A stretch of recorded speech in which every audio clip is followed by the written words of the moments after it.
G'day everyone. I'm just throwing this as an intro to all of these videos I'm about to upload.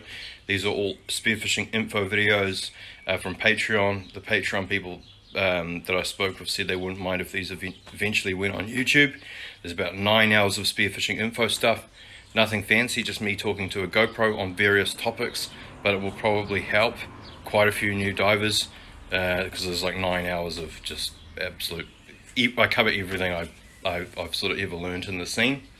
With regards to me spearfishing, probably not a reality at the moment. I was just diagnosed with a disorder called ME a few years back. Stupidly tried to hide it. Shouldn't have actually, because if I come out with these things I can help other people that are struggling through them.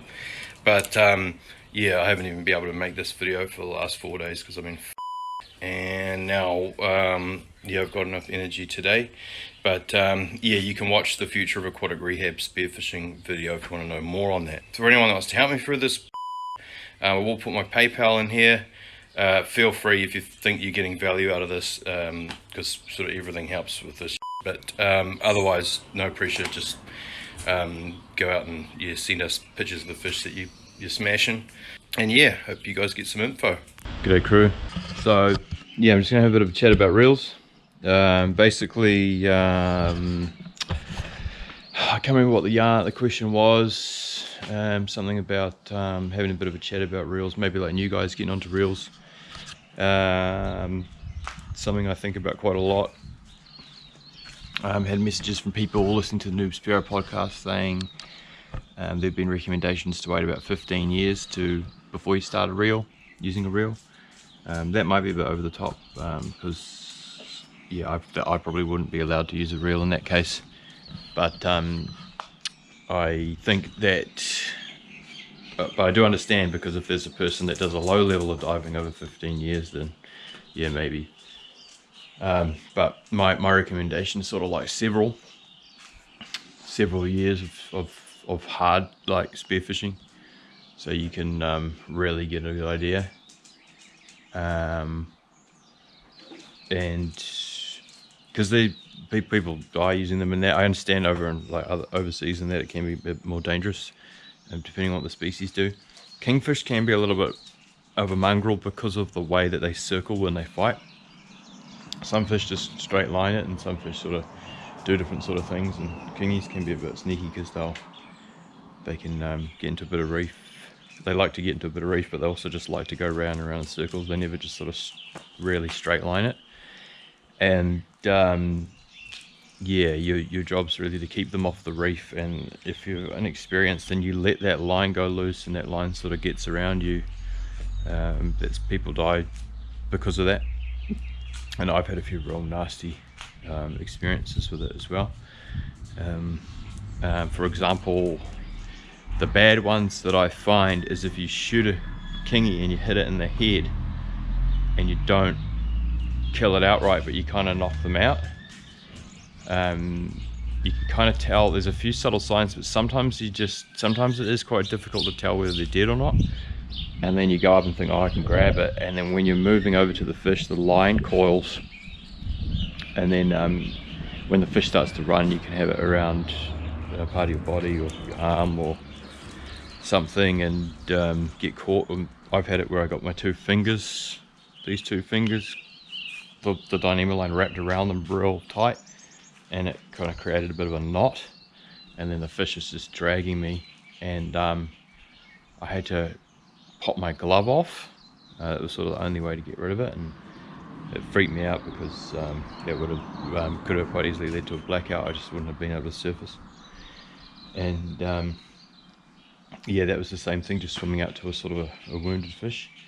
But yeah, like basically when I'm looking for a reel, what I kind of look for is like, well, what you got to bear in mind is that, like, so you shoot a fish with a reel. I'm just going to stick to kingies for this one, because they're sort of the strongest we've got, strongest sort of generic reef fish or generic fish that we see in the upper north here, with a good bit of power behind them. Yeah, what I find is that you shoot them, and I keep it like a bit quite a lot of tension, like, so that it's quite tight, and then you know, you shoot a kingy, and then let's say you're sort of towards the end of your breath or whatever, and you're trying to come up and you don't have a float, and you're sort of dragging your gun up, and this is just spinning like mad, and then you just, sometimes it can really just like lock and it's spinning, but you just don't have enough power to sort of pull away from the fish. You want to get in here without your knuckles getting smashed up, because these things just go crazy, and just undo it so you can just like free spool if you really need to get to the surface. And then you can just sort of use your hand on the gun and just swim up, and then when you're on the surface you can sort of try to gain control again. That's just like, you know, those real gnarly situations. Like I shot one, what was it, and I also had someone message me saying that one of the local stores had recommended you never need any more than 30 meters of reel line in New Zealand, and that's utter bullshit. Proved that so many times. This line here, I shot a real nice kingy with it at probably around 17-18 meters or something, and by the time I got to the surface, the fish there was almost nothing left on that line. The fish was on the sand in about 45 meters. I had like, yeah, just a couple, and it was still going when I got to the surface, and it was almost completely out. So if I had 30 meters of line, I wouldn't have made it back to the surface, because yeah, he got right down into that sand, and I was about 10 meters from the surface. And but when I would have had about 30 meters of line left, and I would have lost my gun. It's fucking simple as that. So and that was a real nice fish. But yeah, there's definitely recommend 50 meters on it. And yeah, just like a reel where you can sort of get in there. I haven't really tested this one yet, but I'm guessing, like, you know, hopefully I can sort of get in and, you know, get that, and just sort of like be able to sort of release it when you get into those situations. In terms of what to do after shooting them, I guess I have like a pretty generic plan in my mind of how it goes. Reel line, being conscious of reel line is really key. And the problem is, you know, when you come back into season and all the kingies and that start showing up again, you know, when you're rusty, that's when you kind of make mistakes. Or if you're like, you know, if you've even had like shit like, I don't know, bad sleeps, head colds, shit like that, and you just get a bit confused. Like I hate it, but I hate getting done with line. And that's something that takes quite a long time to learn. Like line awareness, float line awareness, and it's reel line awareness. Like, so you want to be so onto it with your float lines before you jump onto a reel. Because yeah, the lines are so much more unforgiving. Like this shit here is like, it's just so strong and it's so thin. So if you get it wrapped around something like a leg or whatever, you can really get into the shit. So shooting a kingy, and then letting that line sort of like fall off the gun, and then just watching what it's going to do. Quite often just sort of yeah, getting hold of the gun and then pushing the line into the gun and swimming up to the surface, and just knowing what your reel is going to do. Yeah, I mean, if you haven't shot enough kingies where you just know how that they're gonna act, don't get on a reel. Because you got to see quite a few different scenarios to really know sort of how they go and what they do. If you're just dead keen to jump onto a reel, just because you're seeing guys use them and stuff like that, and you're sort of in your first several years, that's really your call, and you just have to understand that you could be potentially putting yourself in some real shit situations, and you probably will. So yeah, just float line it. Just float line it until you're killed, I don't know, at least a couple of dozen kingies, I'd say, and various sizes in that too. And then what you'll find is that when you shoot a kingfish, and then let's say you get used to shooting them around that sort of 12 kilo, 14 kilo or whatever, And if you get a spear into one over 20, you're going to realize that it's almost a different animal. For kingfish up over 20 kilos, over 25 kilos, they're fucking tough. Like, they go fucking hard compared to a kingy in the teens.